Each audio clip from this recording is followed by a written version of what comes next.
আসসালামু আলাইকুম ওয়া রাহমাতুল্লাহ। আলহামদুলিল্লাহি রাব্বিল আলামিন ওয়াসসালাতু ওয়াসসালামু আলা রাসূলিল কারীম ওয়া আলা আলিহি ওয়া সাহবিহি ওয়া আহলি বাইতি আজমাইন। ঐতিহ্যবাহী যশোরের শার্শা উপজেলা জামাতের উদ্যোগে আয়োজিত আজকে তাৎক্ষণিক এই পথসভার সম্মানিত সভাপতি, কেন্দ্রীয় সহকর্মীবৃন্দ, এই এলাকার কৃতি সন্তান মৌলানা আজিজুর রহমান, আজকে এই পথসভায় উপস্থিত মজলুম সংগ্রামী শার্শাবাসী, আমি আপনাদেরকে আরেকবার যশোরের মিষ্টি আর শীতের মিষ্টতার শুভেচ্ছা জ্ঞাপন করছি। শুভেচ্ছা থাকলো। মহান রব্বুল আলামিনের শুকরিয়া আদায় করছে যে আল্লাহ রব্বুল আলামিন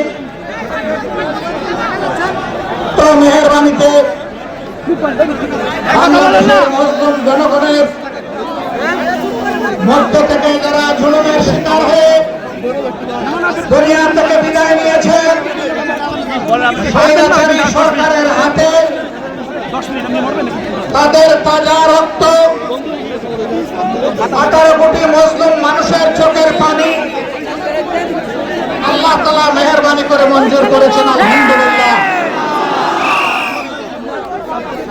বাংলাদেশের মানুষ কল্পনা করেনি, বিশ্বের কেউ অনুমান করতে পারেনি।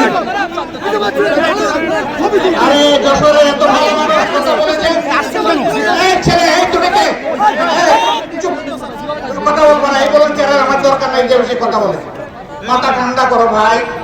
আমার আমাদের সন্তানদের স্লোগান ছিল রক্ত গরম মাথা ঠান্ডা। সেই গরম রক্ত ঢেলে দিয়েছে, কিন্তু মাথা ঠান্ডা করে আন্দোলন সফল করেছে। মাথা গরম করার কোনো সুযোগ নেই।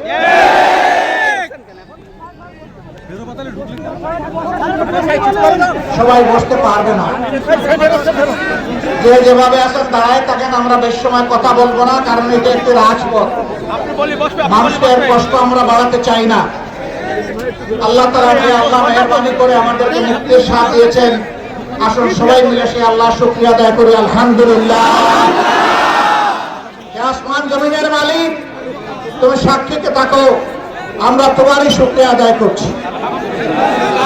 এই জমিনে বিগত আন্দোলনের নেতৃত্ব দিয়েছে আমাদের কলিজার টুকরা সন্তানেরা, বাংলাদেশের যুবক যুবতীরা। আমি তাদের প্রতি আমার ভালোবাসা উজাড় করে দিচ্ছি। এই বিপ্লব সফল করার জন্য আমি তাদেরকে স্যালুট জানাচ্ছি। আমাদের পক্ষ থেকে, দেশবাসীর পক্ষ থেকে আমি তাদের প্রতি কৃতজ্ঞতা জ্ঞাপন করছি। তারা আমাদের গর্বের সন্তান, আমরা এই জন্য গর্বিত। তারা মুক্তির স্বাদ এই জাতিকে এনে দিয়েছে। মহান রব্বুল আলামিনের দরবারে দোয়া করি, এদের হাতকে আল্লাহ তাআলা যেন আগামীতে আরো শক্তিশালী করে দেন। এরা যেন এক একটা বীর হয়ে আজীবন বেঁচে থাকতে পারে। আর যে ভাইদেরকে, সন্তানদেরকে আমরা হারিয়েছি 2006 সালের 28 অক্টোবর থেকে শুরু করে 2024 সালের 5 আগস্ট পর্যন্ত যারা ঈমান নিয়ে দুনিয়া থেকে বিদায় নিয়েছে, অন্যায় সত্যের বিরুদ্ধে, ফ্যাসিবাদের বিরুদ্ধে লড়াই করতে গিয়ে আল্লাহ তাআলা তাদের সকলকে শহীদ হিসাবে কবুল করুন। গত 3 দিন আগেও নৃশংসভাবে একজন আইনজীবীকে চট্টগ্রাম আদালত থেকে অপহরণ করে নিয়ে খুন করা হয়েছে। আমরা বুঝতে পারছি পরাজিত শক্তি বিভিন্নভাবে জনগণকে উস্কানি দিচ্ছে দেশকে অশান্ত করার জন্য। আমরা তাদেরকে জানিয়ে দিতে চাই, আমরা কোনো অবস্থায় তোমাদের কুমতলব বাস্তবায়ন হতে দেব না। তোমরা যতই ফাঁদ পাতো, জনগণকে উস্কানি দাও, তোমাদের কোনো উস্কানিতে কাজ হবে না ইনশাআল্লাহ। এদেশের জনগণ এ দেশকে ভালোবাসে, ভালোবাসে তার প্রমাণ দিয়েছে 5 তারিখের পর থেকে এখন পর্যন্ত। এক দলের নেতা বলেছিলেন তাদের স্বৈর শাসনের পতন হলে 2 দিনে 5 লক্ষ লোক নাকি তাদের খুন হবে। আমি জিজ্ঞাসা করতে চাই, বাংলাদেশে আওয়ামী লীগের 5 লক্ষ লোক কি 5 এবং 6 আগস্ট খুন হয়েছে? তারা দায়িত্ব জ্ঞানহীন হতে পারে, তারা হটকারী হতে পারেন, তারা তাদের দলীয় লোকদেরকে সন্ত্রাসী এবং গুন্ডা বানাতে পারেন, কিন্তু বাংলাদেশের জনগণ দায়িত্ব জ্ঞানহীন নয়। এদেশের জনগণ প্রমাণ দিয়েছে এদেশের জনগণ দেশকে ভালোবাসে, মানুষকে ভালোবাসে। তবে হ্যাঁ, যারা সুনির্দিষ্ট অপরাধ করেছেন, মানুষ খুন করেছেন, গুম করেছেন, মানুষকে পঙ্গু করেছেন, দেশের টাকা চুরি করে লুণ্ঠন করেছেন, তাদের সকলের অবশ্যই বাংলার জমিনে বিচার হবে ইনশাআল্লাহ।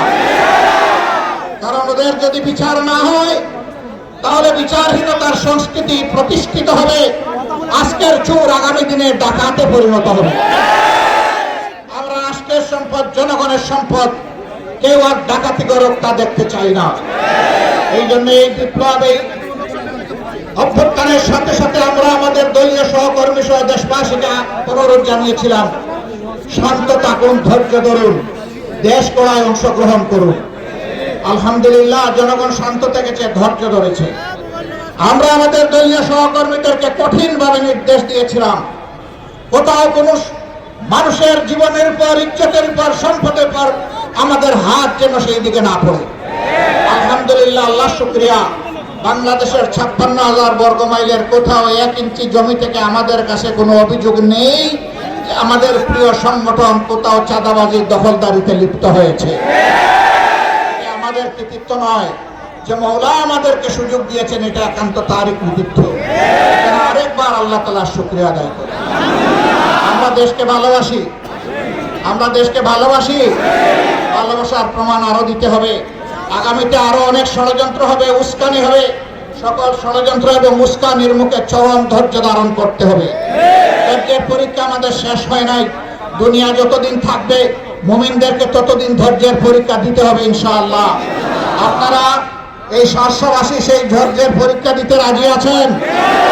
আগামীর পূর্ণ বিজয় দেশের মুক্তিকামী মানুষের প্রিয় ঠিকানায় না আসা পর্যন্ত এই ধৈর্যের পরীক্ষা দিয়ে যেতে হবে ইনশাআল্লাহ। আমরা নির্বাচন নিয়ে কোনো কথা বলতে আজকে আসি নাই। নির্বাচনের সময় আসলে আল্লাহ তৌফিক দিলে আপনাদের সামনে আবার আসার চেষ্টা করব ইনশাআল্লাহ। আজকে মেসেজ শুধু এতটুকু যে আসুন, ইস্পাত কঠিন জনগণের ঐক্য যেভাবে স্বৈরাচারকে বাংলাদেশ থেকে তাড়িয়ে দিয়েছে, সেই ইস্পাত কঠিন ঐক্যের মাধ্যমে আমরা চূড়ান্ত মুক্তির সংগ্রামের দিকে এগিয়ে যাই। আল্লাহ আমাদেরকে সাহায্য করুন। আগামী দিনের মুক্তির লড়াইয়ে, সংগ্রামে, রাজপথে আবারও দেখা হবে আপনাদের সাথে ইনশাআল্লাহ। সেই প্রত্যাশা ব্যক্ত করে আল্লাহ তাআলার দরবারে দোয়া করছি, আল্লাহ তাআলা এই যশোরের জনগণের উপর, খালেসপুরের শাসার জনগণের উপর রহম করুন, শান্তির ফয়সালা নাজিল করুন। আমাদের সন্তান সন্ততি, যুবক যুবতীদেরকে আল্লাহ তাআলা তার মহব্বত এবং দেশপ্রেম দিয়ে তাদের অন্তরকে পরিপূর্ণ করে দিন। এরকম একটা তারুণ্য নির্ভর সমাজ ইনশাআল্লাহ আমরা আগামীতে দেখতে চাই, উপহার দিতে চাই। যেই সমাজ হবে দুর্নীতিমুক্ত, যেই সমাজে কোনো ধরনের ঘুষ বাণিজ্য চলবে না, এই সমাজ হবে মানবিক সমাজ, এবং যেই সমাজে কোনো বৈষম্য থাকবে না। আমাদের সন্তানদের স্লোগান ছিল উই ওয়ান্ট জাস্টিস, আমরা বৈষম্য চাই না, আমরা সামাজিক সুবিচার চাই। আল্লাহর কোরআনের ভিত্তিতে সেই সুবিচার কায়েমের সংগ্রামে আরেকবার আপনাদেরকে সামিল হওয়ার দাওয়াত দিয়ে আমার কথা এখানেই শেষ করছি। আল্লাহর ভালোবাসায়, দিনের ভালোবাসায় রাতের এই সময়ে নিজেদের প্রয়োজনকে উপেক্ষা করে আপনারা যারা এখানে সমবেত হয়েছেন, আমার পক্ষ থেকে, বাংলাদেশ জামাতে ইসলামীর পক্ষ থেকে, 18 কোটি মানুষের পক্ষ থেকে আমি আপনাদের প্রতি গভীর কৃতজ্ঞতা জানিয়ে বিদায় নিচ্ছি। আল্লাহ হাফেজ। বাংলাদেশ জিন্দাবাদ, বাংলাদেশ জামাতে ইসলামী জিন্দাবাদ। আসসালামু আলাইকুম।